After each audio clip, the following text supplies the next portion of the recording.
Previous class, I had given introduction with regard to the financial sector reforms, that is the recommendations made by Narasimha Committee. So, Narasimha was a ex-RBI governor.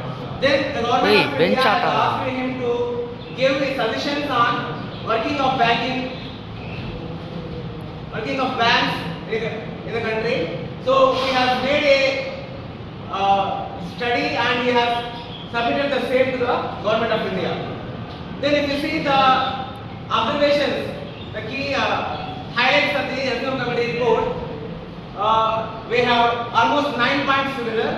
Then first one is new banking structure. That is, the Narasimha Committee said that there must be a new structure of banking in the country for the progress of the country. So here, they said that there must be 3 to 4 large banks in the country, including SBI. Okay. Now, if you see, after the merger of SBI and its associates in the year 2017, SBI is said to be the top 50 banks in the world. Then it is having a capital share of almost 45 lakh crores. So SBI is ranked among top 50 banks in the world. Okay. Then, apart from that, the banks like Bank of Baroda, HDFC banks, they are all the second and third rank banks in the country with a huge capital. Okay. Then, other than this, about 10 national banks with their branches across the country. Then, after the merger and amalgamation of nationalized banks in 2019, the total banks in the country which are under the control of the government of India are now 10.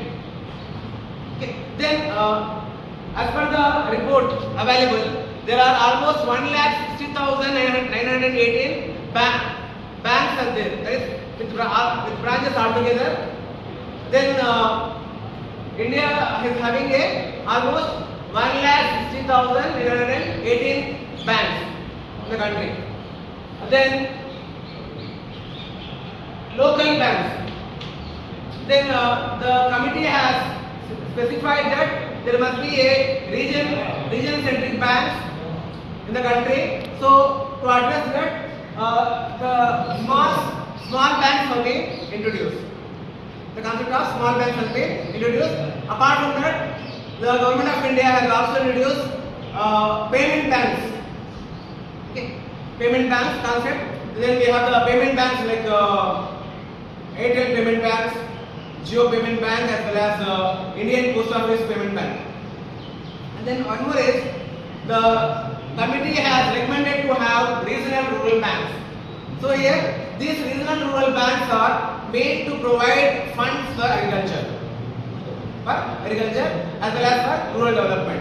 Then there must be regional rural banks (RRBs) in the country to provide loans to agriculturists especially and to promote rural development in the country. So that's about the banking structure. Then by following this Narasimha Committee report, the current government has implemented reforms in the banking sector. Then in 2016, the Union Cabinet has approved for the merger of SBI with its associates, and in 2017, SBI became a #1 bank in the country with a capital of almost 45 lakh crores. Okay. Then it is listed in the top 50 banks in the world also. Then following the recommendations again, there used to be almost 20 banks altogether. Then the number is reduced to almost 10 banks now. Okay. So you could have seen in the newspapers, that is Bank of Baroda is an anchor bank, and the banks like Dena Bank and Vijaya Bank got merged with Bank of Baroda. Then like the same, Syndicate Bank has merged with Canara Bank. Then Indian Bank has merged with Allahabad Bank. Then Punjab National Bank is having its associates. They got merged, the banks like United Bank and Oriental Bank of Commerce. So here, the almost 20 banks become 10 banks after the merger and amalgamation of banks. Then local banks, that is to address the concept of local banks, the government of India has brought the concept of small banks. Okay. Small banks. Then we have AUs, small banks. Then apart from that, the government has brought payments bank concept. Then Airtel Payment Bank as well as Paytm Payment Bank, then Indian Post Office Payment Bank are the few examples for the payment bank concept. Then apart from that, regional rural banks. Then to address the issues of the agricultural sector, the committee has asked to strengthen the regional rural banks in the country. Okay. Then the regional rural banks are made to promote agriculture as well as rural development. Okay. Then that's about the new banking structure. Next one is enhancement of capital base of the banks. Enhancement of capital base of the banks. So with regard to this, after 1991, the government of India has given permission to all the banks to issue shares in the market to raise capital. Okay. Then previously the option was only with the giant stock companies only. Then after 1991, the government of India has allowed the banks also to raise capital. Then you can see the shares of SBI, shares of Canara Bank, okay, shares of HDFC. So here the government has given a permission to enhance the capital requirement of the banks. So the banks are able to collect more and more funds and they can able to enhance their efficiency, especially with regard to capital. Then one more is deregulation of interest rates. That is deregulation in the sense the individual bank has been given the liberty to fix the interest rate. Okay. So previously the RBI used to fix the interest rates. Then now the government has liberalized the thing where the individual bank can have its own interest rates with regard to saving, with regard to the other aspects. Okay. Then one more is recovery of bad debts and tribunals. Recovery of bad debts and tribunals. Then we have seen various cases in the country. Like Vijay Mallya has left the country. He has borrowed almost some thousands of crores. That is almost 40 to 50,000 crore rupees he has took away along with him. Then he is there in London. Then the Indian government was unable to do anything because he has taken the citizenship there. Okay. So here, like Vijay Mallya, there are many people who have taken loans from the country and they have left. So it has become a burden to the country. That is to get that 40,000 crores or 50,000 crores, what the government does, it will increase the tax. So it is a burden on common man. Okay. So here to recover the bad debts, that is, even though the banks have taken away the assets as well as properties held by Mr. Vijay Mallya, then it is not sufficient. Okay. Even if the bank do the bidding, it is unable to recover the almost 40,000 crores to 50,000 crores. Okay. So to address this issue, the committee has recommended for a recovery of bad debts and tribunals and formation of asset reconstruction fund (ARF), asset reconstruction fund. So there is an act which has been passed recently by name Sarfasi Act. Sarfasi Act.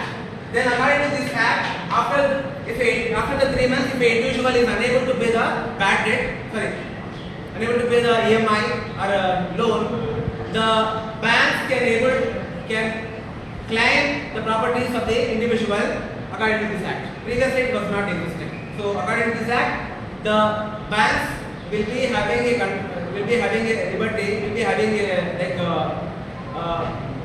right where they can claim the properties of the individual. Okay. So this is a new development. Then for recovering the bad debts, a fund has also been brought, and the act also has been brought into existence to recover the bad debts. Then one more is cut in CRR and SLR. Cut in CRR and SLR. CRR means cash reserve ratio, which means the banks which they have to keep with the RBI as a deposit out of the total money they receive in the form of the deposit, saving deposit or current deposit, whatever. So CRR previously before 1991 it used to be almost around 15 to 20%. At present it is 4% only. Then like the same SLR. SLR used to be almost 38.5%. That is SLR means statutory liquidity ratio. That is it is a percentage of balance with the banks has to keep with themselves. It is said to be SLR. SLR used to be 38.5%. Then CRR used to be almost 15%. Then almost 55% of the money will stay with the bank only after the deposit. Assume that the bank has received 1000 crores. 55% stays with the bank itself as a security deposit. The remaining only goes into the market in the form of a loan or in the form of any other thing. So the committee has reduced to cut the CRR and SLR so that more money will be available to the bank for giving loans. Now at present CRR is 4%, SLR is about 18%. So only 20 to 22% only money will stay as a reserve. Previously 55% used to be a reserve in the bank. So almost 75% of the money is available with the banks for lending operations. Okay. Then end of dual control and functional autonomy. Then especially the RBI used to struggle in between the Ministry of Finance, then the government.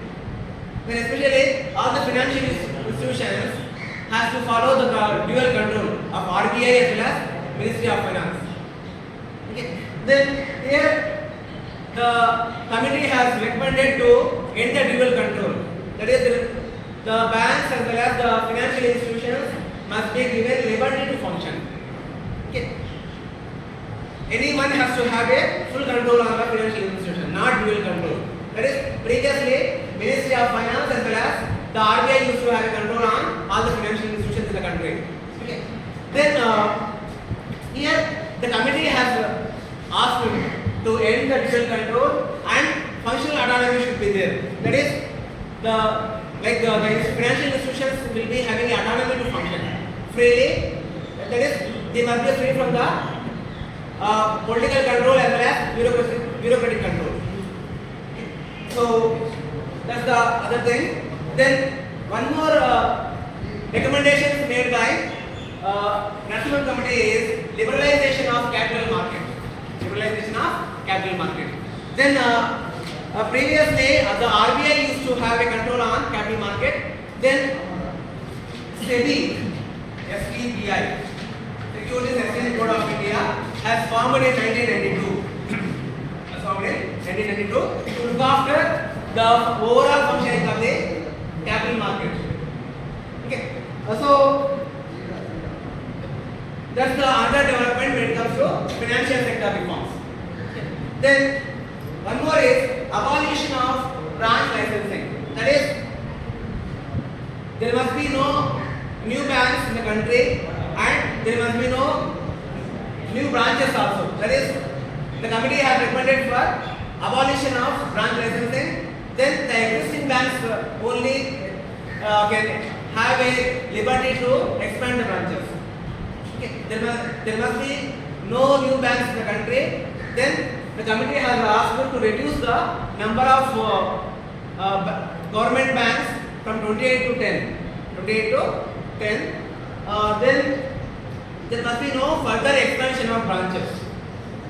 Especially like the government should start giving licenses for the new banks. Okay. So that's the other thing. The committee has recommended for abolition of branch licensing. Then one more is appointments and recruitments. That is, the banking sector should have like a separate agency to recruit the banking personnel. Okay. Then like clerks, LDC clerks, then probationary officers. Then there is a separate agency by name IPPB, Indian like Indian probationary officers recruitment board. Then this board will look after the recruitment of the banking personnel. Okay, from lower LDC class to the probationary officers. Then here the committee has recommended for increase the strength of the banking staff so that the service for the people can be given more efficiently. Okay, so this is about the recommendations made by Narasimhan Committee. Narasimhan Committee has not given only the suggestions on banking sector, it is also meant for financial institutions as well as for the capital market also. Okay. Now we can observe that the current government, the present government is implementing strictly the Narasimhan Committee report. Okay.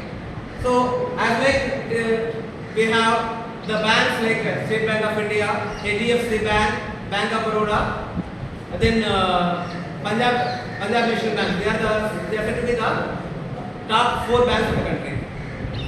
Okay. Then the number of the banks also has been reduced to 10. Then the concept of local banks has been made possible through the concept of small banks, okay. Small finance banks. Okay. Then we have AE Small Finance Bank. Then apart from the local banks, the government also has introduced payment banks. Okay. Then regional rural banks, that is the Gramina banks. Okay. Then through regional rural banks, the government will provide a loan to farmers as well as for the local bodies for the rural development. Okay. So here, if we observe, if we see these recommendations, the government is successfully has implemented the Narasimhan Committee report, and the banking services are available to all the people in the country. Then as per the survey, there is a one bank for every 15,000 population in India. Then there is a one bank for 5,000 population in USA. There is a one bank for 4,000 population in UK. So India has to achieve furthermore. Okay. So many innovations are coming up in the banking sector, especially after the 4G revolution. Okay. Then in 2014-15, in that financial year, almost 40 crore bank accounts have been opened. 40 crores bank accounts have been opened. Okay. So here, through the digital revolution, a financial revolution has been came up, and majority of the people are having access to banking services. They are taking loans and they are able to meet the requirements. Then country is also able to progress.